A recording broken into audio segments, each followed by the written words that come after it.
कृष्णा स्वागतं कृष्णा सुस्वागतं कृष्णा स्वागतं कृष्णा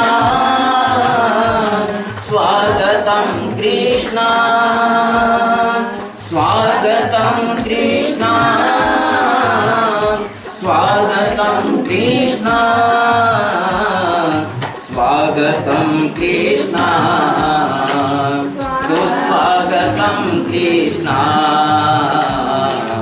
स्वागतं कृष्णा सुस्वागतं कृष्णा कृष्णाय वासुदेवाय हरये परमात्मने प्रणतः क्लेशनाशाय गोविन्दाय नमो नमः स्वागतं कृष्णा सुस्वागतं कृष्णा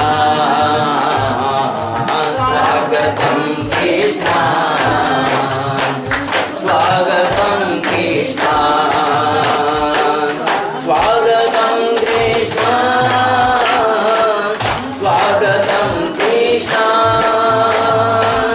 स्वागतं कृष्णा स्वागतं कृष्णा स्वागतं कृष्णा सुस्वागतं कृष्णा। सभी देवताओं ने गर्भ में स्थित भगवान की स्तुति की, किसी ने नहीं देखा। ये देवीय स्तुति थी और भगवान की स्तुति करके देवता लोग अपने अपने धाम पे चले गए। समय आया, सब ग्रह नक्षत्र उच्च कोटि और शुभ स्थिति में आ गए। सारे ग्रह सिद्ध हो गए। ऐसे समय में भगवान श्री कृष्ण प्रकट होते हैं और प्रकट हो करके वो शंख चक्र गदा पद्मधारी नारायण के रूप में दर्शन देते हैं। वसुदेव और देवकी बड़े प्रसन्न हो जाते हैं, प्रणाम करते हैं और उन्होंने कहा कि हे वसुदेव देवकी, आपने पूर्व जन्म में कश्यप अदिति के रूप में बड़ी तपस्या की थी, मेरी आराधना की थी और उस आराधना के फल स्वरूप मैंने आपको जब पूछा कि वर मांग लो तो उस वर के फल स्वरूप आपने कहा था कि हमें आप जैसा ही पुत्र चाहिए। तो मेरे जैसा पुत्र मैं कहाँ जाऊं ढूंढने? तो मैं स्वयं तुम्हारा पुत्र हुआ था। उस समय तुम प्रश्नी और सूतपा थे और प्रश्नी के गर्भ से मैं पैदा हुआ, इसलिए मेरा नाम प्रश्नी गर्भा हुआ। फिर सतयुग में वामन रूप से मैं आपके गर्भ से पैदा हुआ था और अब श्री कृष्ण के रूप में आपके गर्भ से मैं पैदा हो रहा हूँ। ये मैंने इसलिए बताया कि तुम्हें पता लग जाए कि मैं अपने वचनों को निभाने के लिए यहाँ अवतार ले रहा हूँ। तो वसुदेव कहते हैं कि भगवान आप ठीक है, लेकिन जैसे ही आप बालक रूप में होंगे मैं क्या करूँगा? हाथों में बेड़ियाँ, हाथों में हथकड़ियाँ, पैरों में बेड़ियाँ पड़ी हुई है, मैं हिलने का भी नहीं हूँ। और आपको जो बालक के रूप में रहेंगे तो ये कंस देखते ही मार देगा। भगवान श्री कृष्ण कहते हैं कि उसकी व्यवस्था मैंने पहले से कर रखी है, आप निश्चिंत रहें। जैसे ही मैं प्राकृत शिशु हो जाऊंगा, तुम यहाँ से जमुना जी के उस पार गोकुल है, वहाँ नंद बाबा है, नंद बाबा के यहाँ मुझे छोड़ आना और यशोदा की एक कन्या का जन्म हुआ है, उस कन्या को तुम ले आना, मुझे वहाँ छोड़ देना और इस प्रकार से सब ठीक हो जाएगा। ऐसा कह करके भगवान प्राकृत शिशु हो गए, लेकिन रोए नहीं। नहीं तो बच्चा तो होते ही रोता है, नहीं रोए तो समस्या हो जाती है कि ये रोया क्यों नहीं, इसलिए कुछ गड़बड़ नजर आता है। नहीं रोए तो चिंता हो जाती है, रोए तो इसका मतलब वो रोता है और सब प्रसन्न हो जाते हैं कि चलो बच्चा हो गया। भगवान प्राकृतिक शिशु के रूप में आ गए लेकिन रोए नहीं। वसुदेव बाबा ने भगवान के आदेश के अनुसार छबड़े में बालक को रखा। बालक की तरफ जैसे ही हाथ बढ़ाए तो हथकड़ियां टूट गई, कदम बढ़ाया तो पांवों की बेड़ियां टूट गई, माथे में रखा तो जो गले में बंधन पड़े हुए थे सारे बंधन छूट गए। जैसे वो कह रहे हैं, भगवान ये संदेश दे रहे हैं कि मेरी तरफ तू एक कदम बढ़ा के तो देख, तेरे सारे सांसारिक बंधन दूर कर दूंगा। भगवान को जैसे माथे पे रखा सारे बंधनों से मुक्त हो गए। जैसे ही आगे बढ़े तो जो ताले पड़े हुए थे जेल के दरवाजे पर वो ताले टूट गए, द्वारपाल सो गए बेखटके। वसुदेव जी महाराज बालक को लेकर के निकल गए तो बाहर तारे हो रहे थे लेकिन बरसात भी हो रही थी। तारे हो रहे थे लेकिन बरसात भी हो रही थी। और जब बरसात हो रही थी तो कहीं ऐसा ना हो जाए तो बच्चे के सर्दी जुकाम हो जाए, तो शेष नाग ने छाया कर रखी थी बच्चे के ऊपर। यमुना जी ने देखा कि मेरे प्रीतम आ रहे हैं, तो यमुना जी में उभार आ गया, उफान आ गया कि मेरे प्रीतम आ रहे हैं। हर्ष के मारे फूल रही थी और जैसे ही फूल रही थी कि आज तो प्रीतम आ रहे हैं, अब लीला करेंगे तरह तरह की, और इनके चरण सरोज मेरे तट पर, मेरे तट की रेणु पर आएंगे। और इस प्रकार बड़ी प्रसन्न होकर के उत्ताल लहरें लेने लगी। अब वसुदेव जी आगे बढ़ने लगे। जो आगे बढ़े यमुना जी और ऊपर, अब जैसे यमुना जी और ऊपर तो भले मैं डूब जाऊं, यहाँ तक पानी आ गया, मैं डूब जाऊं लेकिन मेरा लाला नहीं डूबना चाहिए, और ऊंचा कर लिया छगड़ा। इतने में भगवान श्री कृष्ण समझ गए और उन्होंने अपना चरण नीचे लटकाया। वो चरण स्पर्श हुआ यमुना जी को। जैसे ही चरण स्पर्श हुआ यमुना जी ने रास्ता दे दिया। गोकुल में गए, वहां सारे दरवाजे खुले पड़े थे। यशोदा जी के पास में एक बिजली की चमक के जैसी कन्या सोई पड़ी थी। वसुदेव जी ने अपने लाला को वहां रखा और कन्या को उठा लिया, वापस लौट गए। जैसे ही वापस लौटे दरवाजे वापस लग गए। जैसे ही कन्या को रखा हथकड़ियां बेड़ियां वापस लग गई। जैसे ब्रह्म की शरण में जाएंगे, भगवान की तरफ बढ़ेंगे तो सारे बंधन खुल जाएंगे, लेकिन जैसे ही भगवान की माया को लेंगे हाथ में, वापस बंधन में आ जाएगा। और जैसे ही उस कन्या को वहां रखा जेल में, और वो बहुत जोर से रोई, बहुत जोर से रोई, इतनी जोर से रोई कि ठेठ कंस के महल तक भी आवाज चल गई कि बच्चा हो गया, बच्चा हो गया, बच्चा हो गया। और वो दौड़ता उठता पड़ता जेल में आ गया और के ला कहाँ है बच्चा।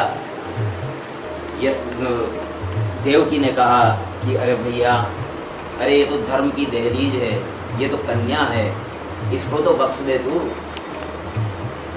तो कंस ने कहा कि नहीं नहीं, ऐसा नहीं हो सकता, 8वां गर्भ है, 8वां गर्भ मेरा काल है, ये गलत नहीं हो सकता, ला कन्या मुझे दे। और जबरदस्ती छीन ली, पैर पकड़ करके, और वो चट्टान पर मारने वाला था कि वो हाथ से छूट करके आकाश में चली गई। अष्टभुजी देवी के रूप में वो प्रकट हुई। बोलिए जगदम्बे मात की जय।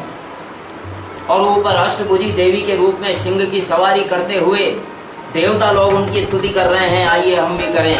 ओम नमो जगदम्बाय, ओम नमो जगदम्बाय, ओम नमो जगदम्बाय, ओम नमो जगदम्बाय, ओम नमो जगदम्बाय, ओम नमो जगदम्बाय, ओम नमो जगदम्बाय, ओम नमो जगदम्बाय, ओम नमो जगदम्बाय, नमो जगदम्बाय नमो देवे महादेवे शिवाय सततं नमः नमः प्रकृते भद्राय नियता प्रणतात्मताम् ॐ नमो जगदम्बाय ॐ नमो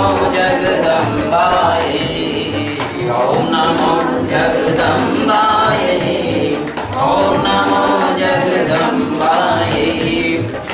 सारे देवता लोग सिद्ध चारण आदि सब उनकी प्रार्थना कर रहे थे, पूजा कर रहे थे। और वो देवी गंभीर भाषा में बोलती है कि अरे दुष्ट, तो मुझे क्या पकड़ना चाहता है? मैं तो आज तक किसी के पकड़ में ही नहीं आई। और रही तेरे काल की बात, तो वो तो कब का पैदा भी हो चुका है और सुरक्षित जहाँ पहुँचाना चाहिए था वहाँ पहुँच भी चुका है। अब तू कुछ नहीं कर सकता, तेरा काल अटल है। जिसने जन्म लिया है उसका काल अटल होता है, लेकिन तू मूर्खतावश काल को अपनी मुट्ठी में करना चाहता है। तू काल को अपनी मुट्ठी में नहीं कर सकता। कंस को बड़ा पश्चाताप होता है। और इस प्रकार इधर यशोदा मैया के पूरे लगे हुए थे। पुत्र कब हो जाएगा, आज हो जाए कल हो जाए, बस होने ही वाला है। तो यशोदा मैया का पहला डिलीवरी था। तो यशोदा मैया जानती नहीं थी क्या होता है, कैसे होता है। तो अपनी ननद जो होती है ना, नंदी, उसको बुला लिया था कि भाई साहब आप आ जाना और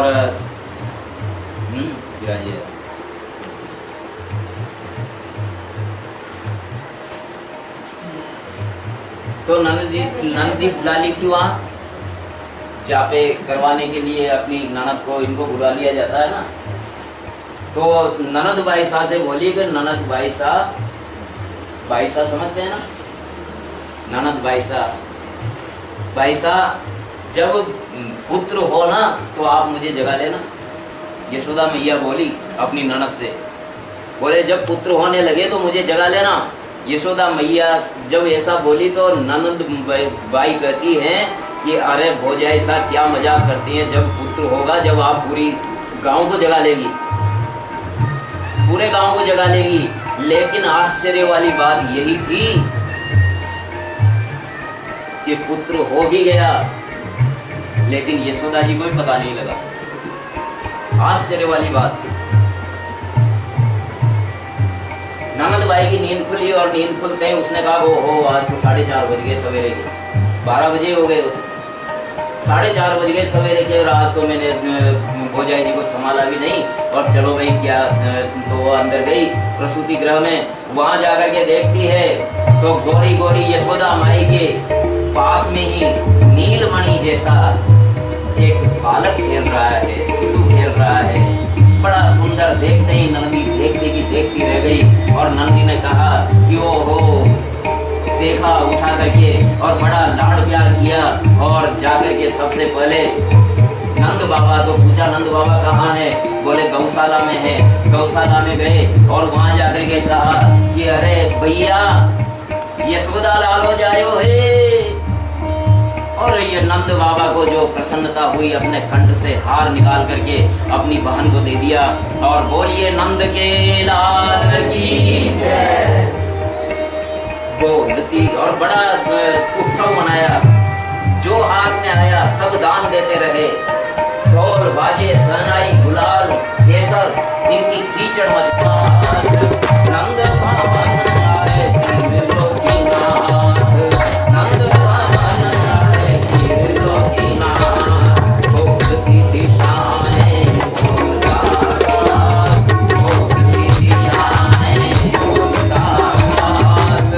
नंद भवन आए त्रिलोकीनाथ, आज सहनाई ढोल टंकार, आज सहनाई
हैं जी।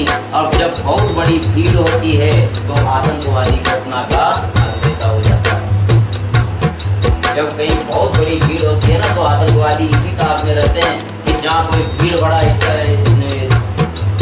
इलाका हो तो वहां जाकर के अपनी घटना को अंजाम दे ताकि ज्यादा से ज्यादा नुकसान हो। तो बहुत भीड़ हो गई थी बधाई देने वाले, क्योंकि नंद महाराज, तो नंद का मतलब था वो हजारों गायों के स्वामी, नंद पत्नी नहीं थी उनको, यानी उस आस पास के सारे गांव के सरदार थे नंद बाबा। जिसको पता लगा नंद बाबा के बुढ़ापे में लड़का हुआ है, समय पे हो जाए तो कोई खास बात नहीं, लेकिन बुढ़ापे में लड़का होना तो बहुत बड़ी बात है। जिसने सुना वही जाकर के और बधाई देने के लिए, तो इतनी भीड़ लगी हुई थी, रात दिन भीड़ लगी रहती थी बधाई देने वालों की। और इस भीड़ का फायदा उठाते हुए, क्योंकि कंस ने पहले मीटिंग कर ली थी कि आकाशवाणी ने ये कहा है कि मेरा काल जहाँ पहुँचना है वहाँ पहुँच चुका है, तो क्या किया जाए, तो दुष्ट लोगों को